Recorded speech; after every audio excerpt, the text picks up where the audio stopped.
Hi! Welcome to the third staging of the Battle of the Nightingales. Lumalaki tayo ng lumalaki. On the first year, we had 6 schools who participated, and then last year 7. Now we have become 9.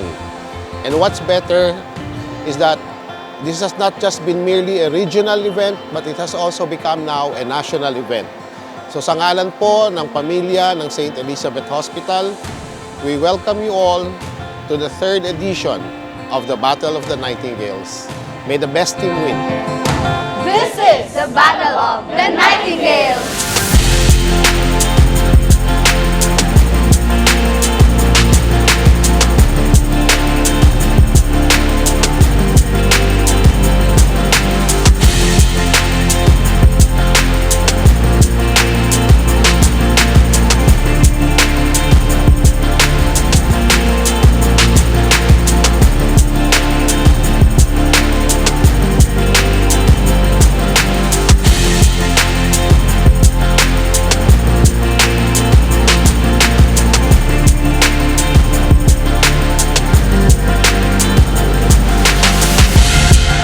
The Battle of the Nightingales was the brainchild of West Metro Medical Center, which is our sister hospital in Zamboanga City. They started the conduction in 2017 as one of their initiatives to invite nurses in the institution. In 2022, St. Elizabeth Hospital started our first ever Battle of the Nightingales for Region 12.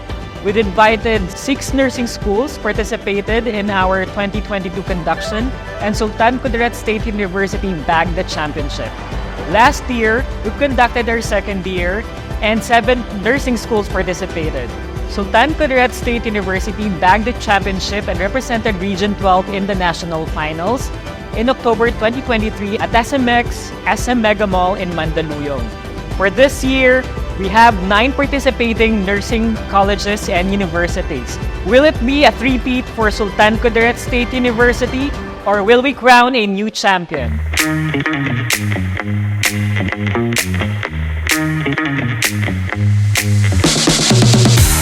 We are the light bringers from Sultan Kudarat State University.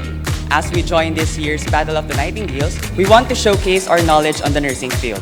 And to show what the student nurses of SKSU has to offer and something to be proud of.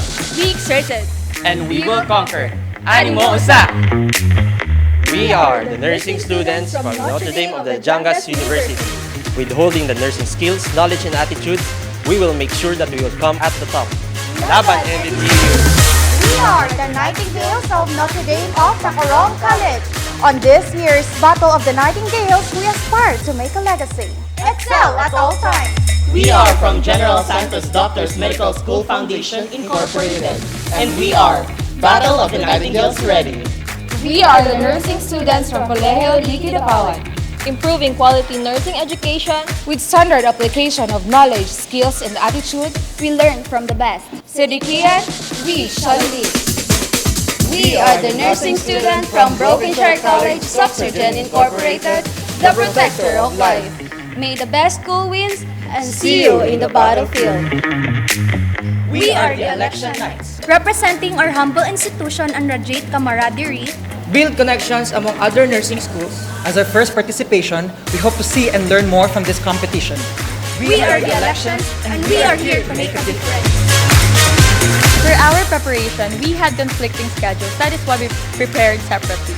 However, we are determined to conquer and to win. We are Notre Dame University. Atuka NDU. An institution that cares for the environment and humanity. From one of the premier schools in Region 12. We are the Nightingales from Notre Dame of Marbella University. Tata, Marita.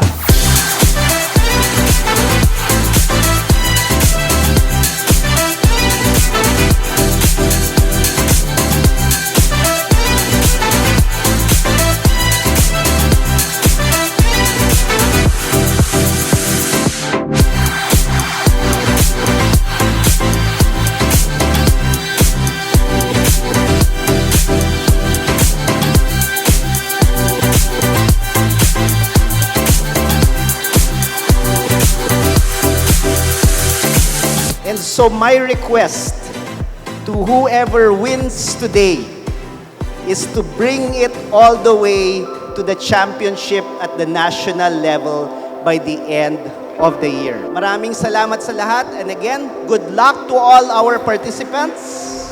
Just good luck for now.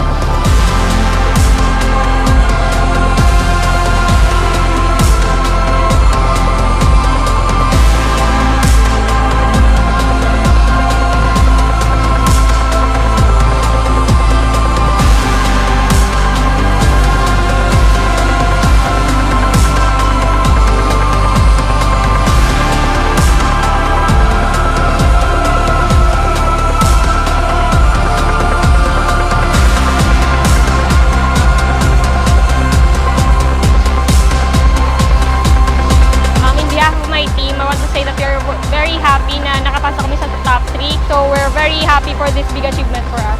And this is the first trophy na meron kami sa Battle of Nightingales.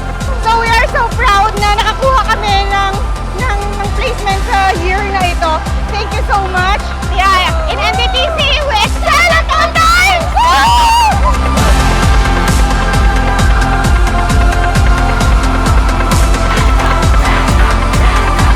And now, ladies and gentlemen, the 2024 BOT and champions, Jensen Doctors Medical School Foundation Incorporated.